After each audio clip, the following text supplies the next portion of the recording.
मौसी बाजार मौसी बाजार डीजे अमित तिवारी मौसी बाजार चलई हो ये पलमू भिंडी के तोरा कोरिया Sweety films recording studio Bansi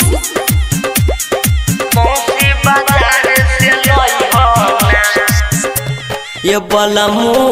भिंडी के तोरा कोरिया मौसी बाजार से लई हो ना ये बलमू भिंडी के तोरा कोरिया मौसी बाजार से लई हो ना कि मौसी बाजार से लई हो ना कि मौसी बाजार से लई हो ना ये बलमू भिंडी के तोरा कोरिया मौसी बाजार से लई हो ना ये बलमू भिंडी के तोरा कोरिया मौसी बाजार से लई हो ना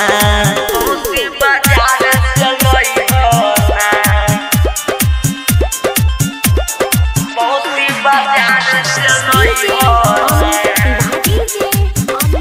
ये बलमू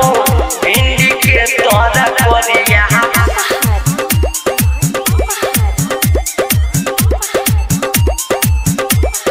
स्वीटी फिल्म्स रिकॉर्डिंग स्टूडियो बांसी मौसी बाजार से लई हो ना दुई दिन से भूखल छी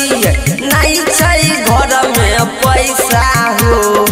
ये पिया नहीं छै घर में पैसा हो नहीं छै घर में पैसा हो रोज रोज बैठल रहै छ चलतै कम बोल पैसा हो ये पिया चलतै कम बोल पैसा हो मौसी बाजार से लई हो ना कि मौसी बाजार से लई हो ना ये बलमू भिंडी के तोरा कोरिया मौसी बाजार से लई हो ना ये बलमू भिंडी के तोरा कोरिया मौसी बाजार से लई हो ना